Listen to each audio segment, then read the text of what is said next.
আল্লাহর কোরআনকে কিয়ামতের ময়দানে নিজের সপক্ষে যদি দলিল বানাতে চান তাহলে 4 নাম্বার কাজ হলো আমালুল কোরআন।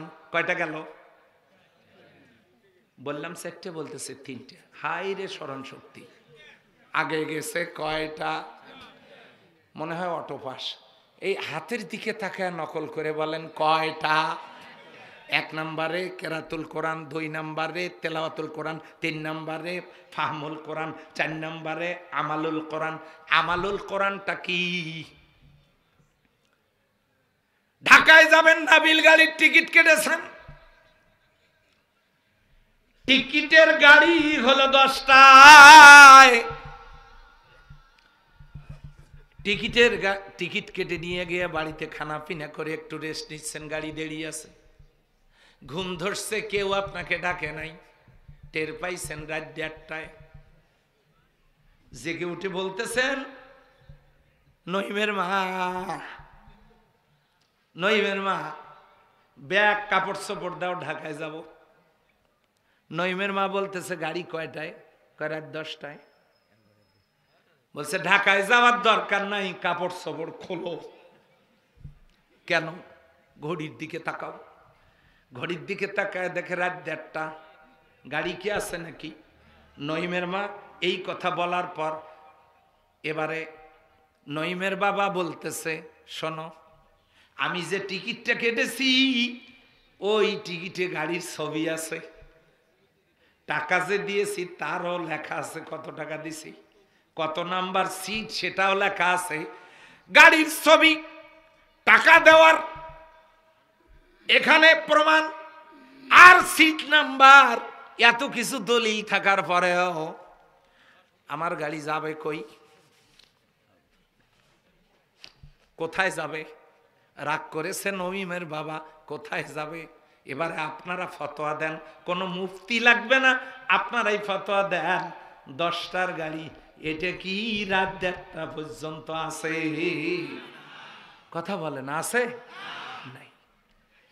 কাজী টিকিট কেটে ঘুমায়া পড়লে, সময় মতো স্ট্যান্ডে হাজির না হইলে, গাড়িতে না উঠলে গাড়ি যেমন থাকে না চলে যায়, টিকিট কেটে ঘুমিয়ে পড়লে গাড়ি যেমন থাকে না চলে যায়, ঠিক তেমনি আল্লাহর জান্নাতে যাওয়ার টিকিটের নাম আওয়াজ দিয়ে বলতে হবে, সেইটা কি?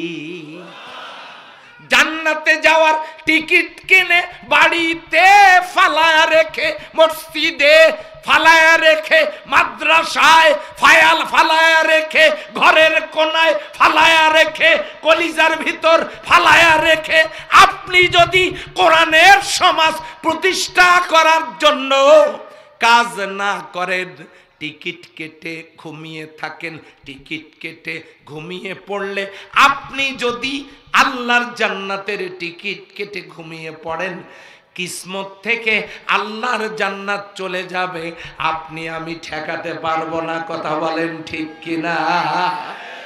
এর নাম হলো আমালুল কোরআন। কোরআনের আমল করতে হবে। কোরআন তো বাড়ি বাড়ি আছে, সুদ বুঝি বীর গাছায় নাই, ঘুষ বুঝি নাই, জেনা বুঝি নাই, নারী নির্যাতন বুঝি নাই, চুরি ডাকাতি বুঝি নাই, দুর্নীতি তো মোটেও নাই না। ওই যে সেদিনে এক লোকের বাড়ি থেকে 5 কোটি টাকা বের হয়েছে, সুবহানাল্লাহ কোন? ওই যে বলছে একজন সুবহানাল্লাহ।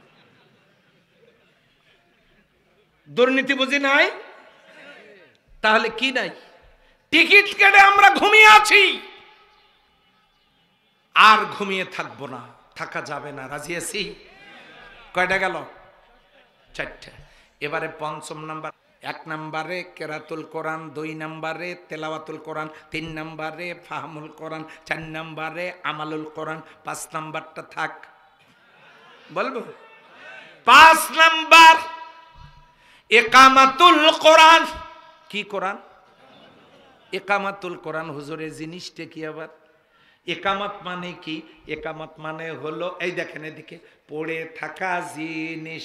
তুলে সোজা করে দাঁড় করানোর নাম হলো কায়েম করা। কি করা? কি করা? নুরানি কায়দায় বলতেছি। পড়ে থাকা জিনিস সোজা করে দাঁড় করানোর নাম হলো কায়েম করা।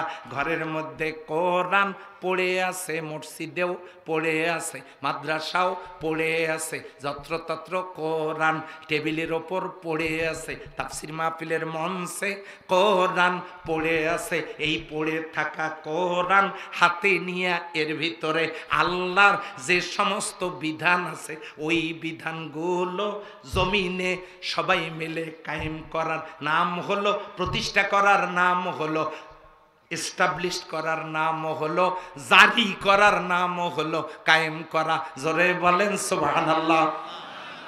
নুরানি কায়দায় বললাম, বুঝছেন তো ভাই? এটা হলো কায়েম করা। তাহলে আপনি আপনার বাড়িতে কোরআন কিনে জান্নাতের টিকিট রেখে দিয়েছেন, আপনি যে কায়েম করলেন না। মহিলারা মনে করতে পারে কায়েম করে আমাদের দরকারটা কি? রাসূল সাল্লাল্লাহু আলাইহি ওয়াসাল্লামের স্ত্রী উম্মুল মুমিনিন মা আয়েশা সিদ্দিকা রাদিয়াল্লাহু তাআলা আনহা বিশ্বনবীর সাথে বনি মুস্তালিকের যুদ্ধ করতে গেছেন। হযরতে খালিদ বিন ওয়ালিদ রাদিয়াল্লাহু তাআলা আনহুর বোন খাওলা রাদিয়াল্লাহু তাআলা আনহার নেতৃত্বে একদল নারী জিহাদের ময়দানে, যুদ্ধের ময়দানে নারীরা পর্যন্ত গেছেন। নারী পুরুষ নির্বিশেষে অধিকার প্রতিষ্ঠার লড়াইয়ে একটি পাপ আর দুর্নীতি শোষণ মুক্ত সমাজ গঠনের জন্য 53 বছরেও কেউ কোরআন কায়েম করল না। এবার যদি আল্লাহ সুযোগ দিয়েছেন, এই সুযোগকে হাতছাড়া করা ঠিক হবে না। আমি জানতে চাই কোরআনের সমাজ কায়েমের পক্ষে কারা কারা রাজি আছে? কোন মুনাফিক হাত তুলবেন না। যারা সত্যি মন থেকে চান তারা হাত উঠান। কারা কারা রাজি আছি? নারায়ে তাকবীর। আল কোরআনের আলো, কোরআন হাদিস যেখানে, দুনিয়ার মুসলিম।